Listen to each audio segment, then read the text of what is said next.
You are listening to the Life Coach School podcast with Brooke Castillo, episode number 314.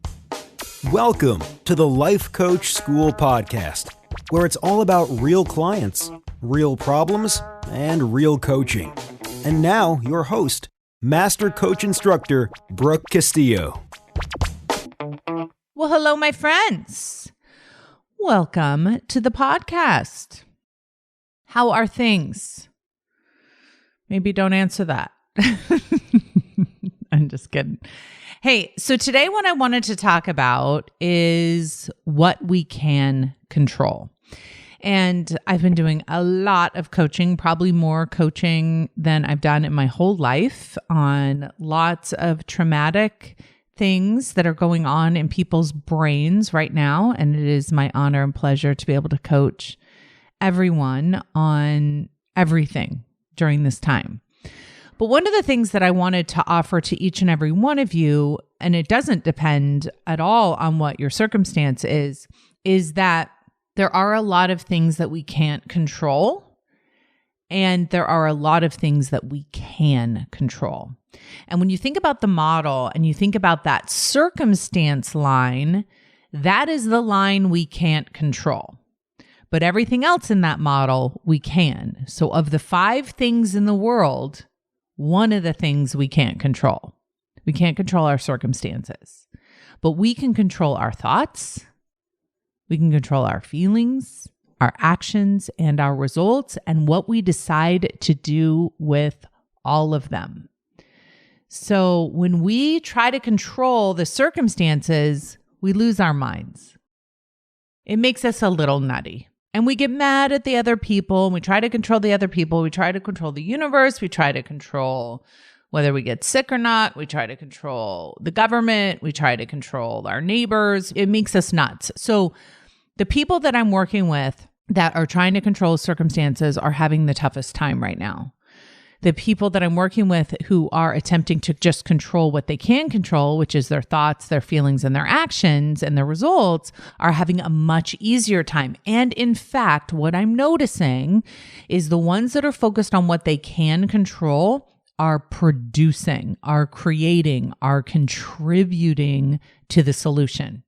So I want to make sure, and I wanted to take some time today to talk about this because it's an obvious thing that I think most people understand intellectually, but it's not something I'm seeing people practice as much as they can. And one of the major areas where I'm seeing this is people using the virus and using the economy as an excuse not to control what they can control. So, well, I can't control my emotions right now, or I can't control my thoughts right now because this is just out of control. That is not an excuse. This being out of control is true. The world being out of our control is true, but everything else is within our control. And I've spent a lot of time over the past few weeks talking about how we can control our thinking and how important that is, and how we need to make conscious choices about what we're thinking. We need to be careful thinking and mixing up circumstances and thoughts and trying to control what we can't and then not controlling what we can in terms of our thinking.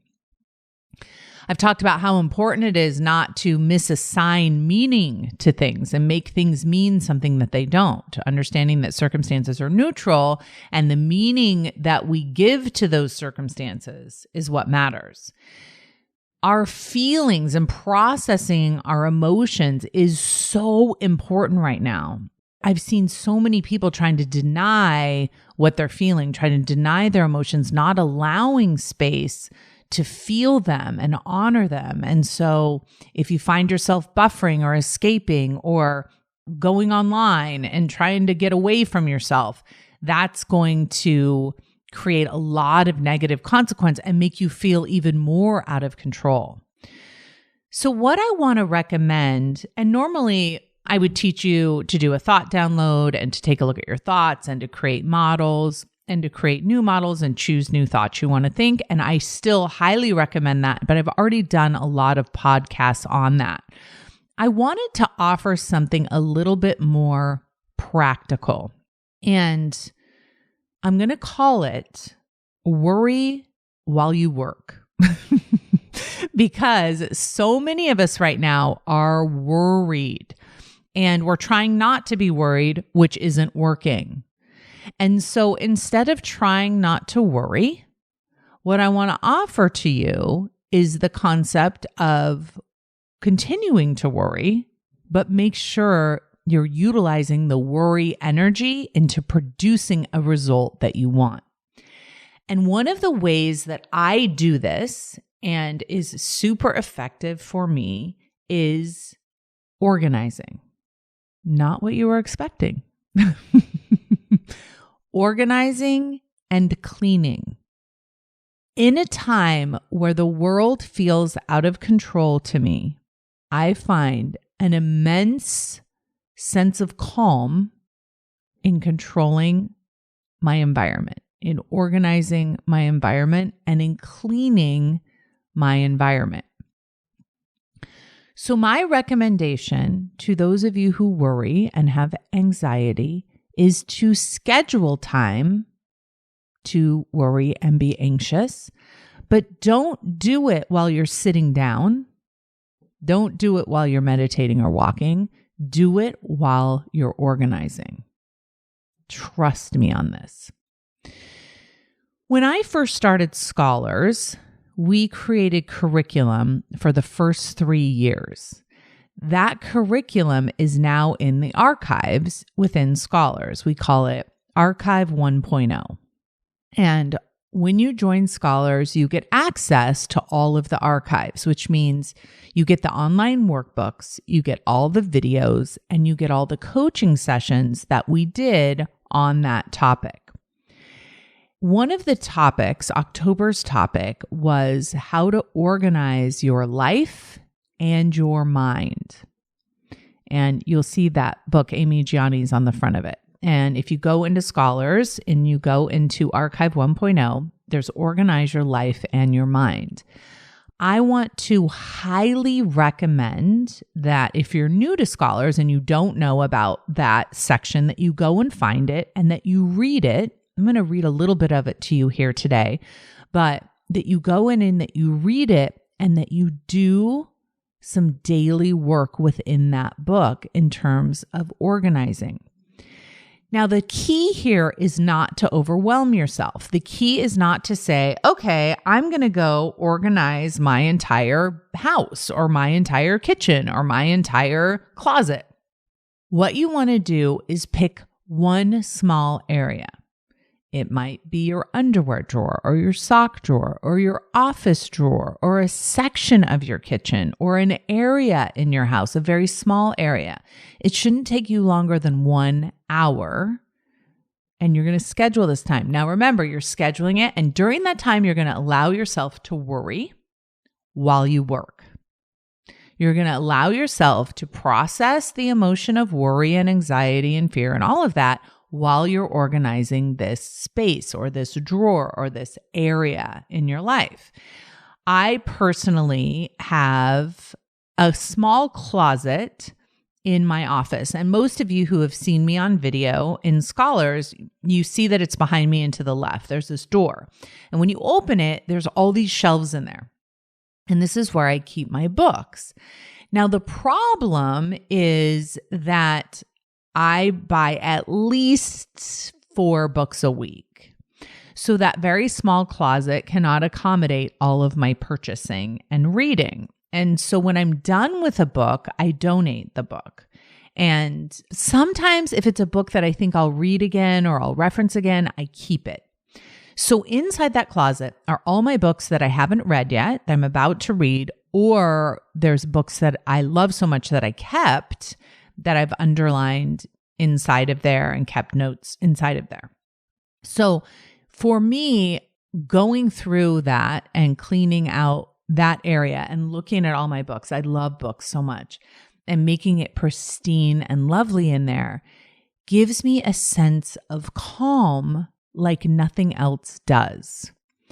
It's the energy that I put into the physical, I think, picking up the books and putting them in boxes and carrying the boxes outside is part of it. It's like physical. but it's also revisiting all of the books that I've done. And I just allow myself during that time to let my brain just buzz away with all the horrible things that could possibly happen in the world. And I flow that energy out into this activity. So one of the things that is very important when we're thinking about organizing your life and organizing your mind is this sense of control. And I love the metaphor of cleaning out your mind, like I love the metaphor of cleaning out your house, because I feel like it's the last thing most of us want to do. We want to just say, oh, it's fine. It's fine. And I feel like hiring a coach is the equivalent of hiring a mind cleaner or a house cleaner to come in and help with all the things that we need in order to get everything kind of organized and everything done right. But it's also something that when we do it ourselves gives a different layer of satisfaction. I think a different layer of release. So I say this in the book in Scholars: organize your mind.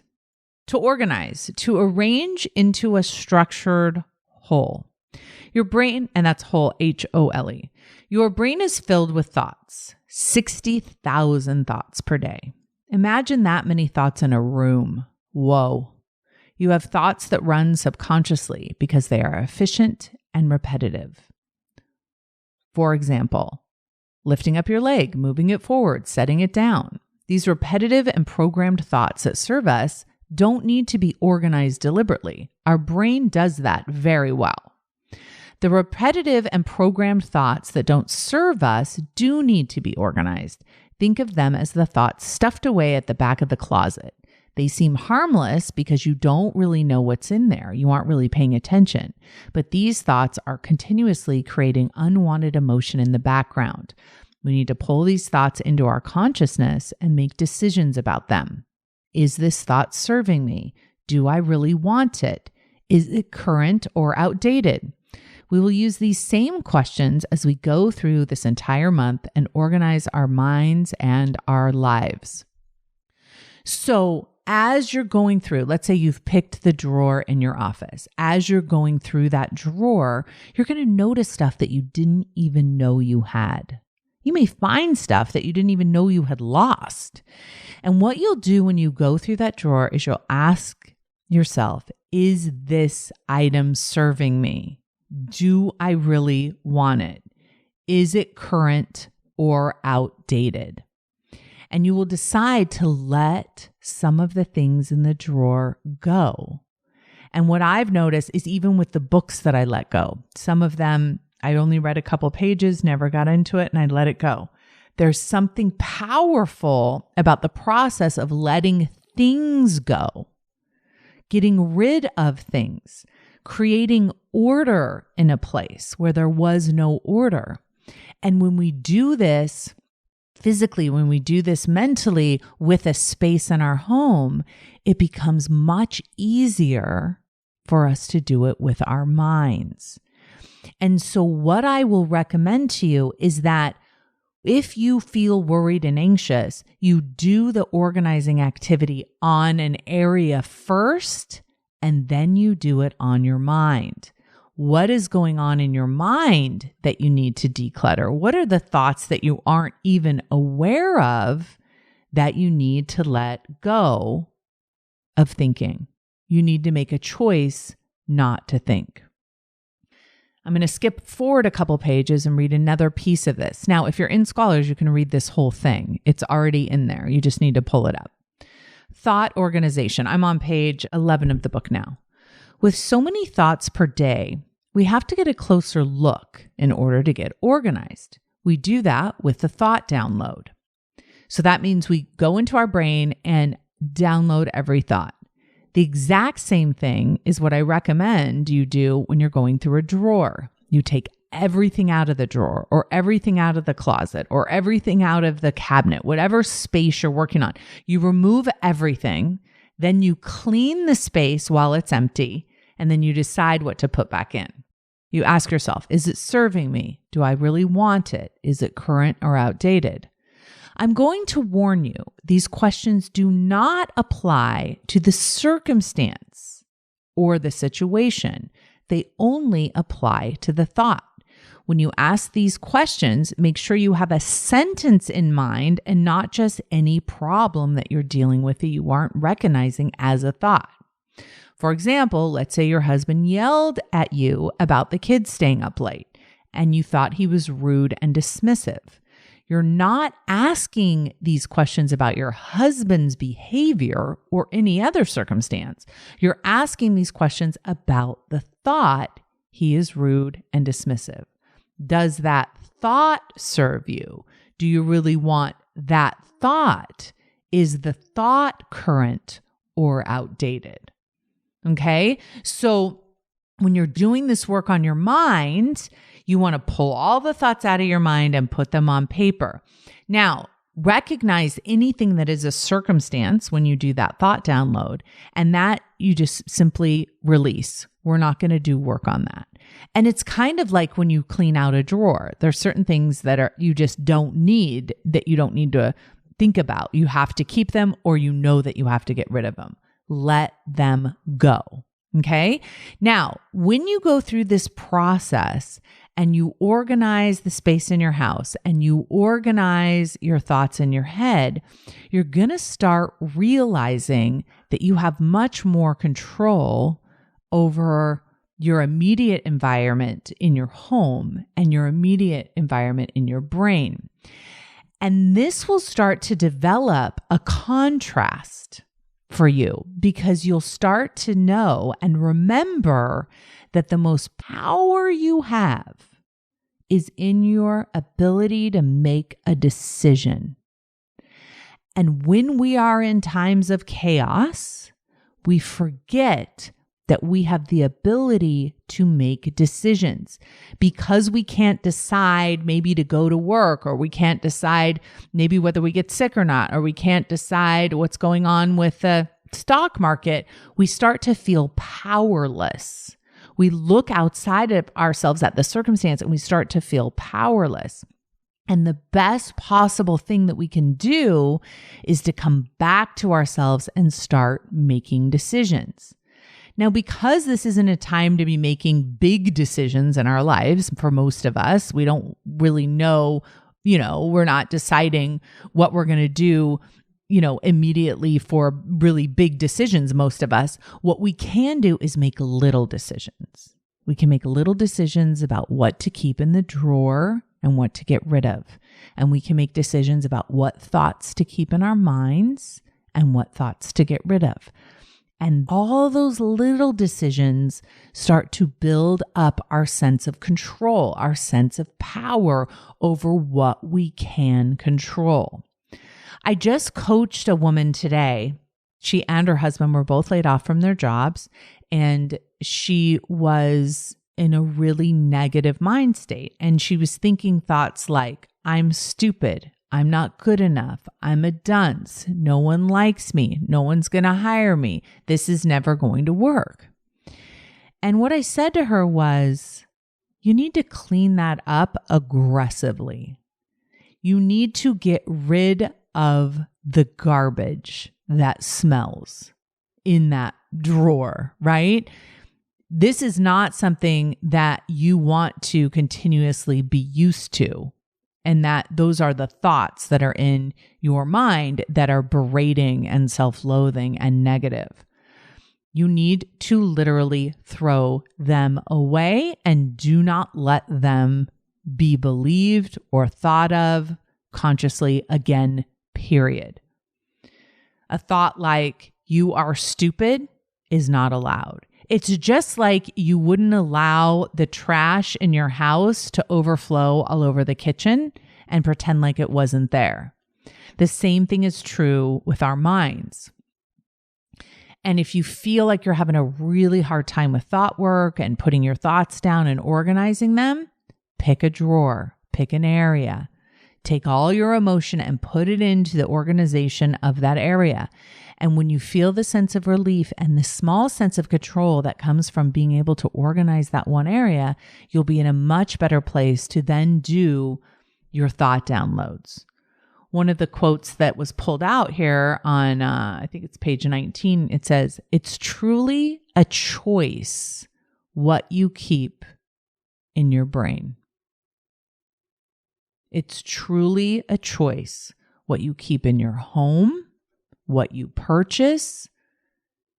It's completely your choice. You have so much more control than you think that you have. On page 23, I say, your house organization. The two main places you reside are in your brain, internal, and in your house, external. Your house is usually a direct reflection of your brain. When I meet clients who are overwhelmed and stressed out, their homes show it. When I work with clients who are living in an unconscious way, there seems to be tons of hidden corners in their homes filled with unusable stuff. I want you to think about your house right now. Is it organized? Can you find things? Do you know what you have? When is the last time you really did a thorough examination? Think about the garage, the closets, the attic, the storage areas, the cabinets underneath all the sinks. Are you feeling overwhelmed right now? Pay attention to that. It truly does matter. I want to help you have a house where every single thing serves you. You want it there and you like your reason. It serves you and your family members. It's current, the best version of it for you. There's nothing in your home that you have to keep. Nothing. You don't have to keep that blanket your grandma knitted you when you were 5. Keeping it doesn't mean anything. It doesn't make it valuable. It doesn't make you love her more. It doesn't make your memory better. Things aren't people. Things aren't love. And I keep going and I talk about how all the things in our lives make us feel cluttered and overwhelmed and disorganized. And I talk about how that's the same with our brains.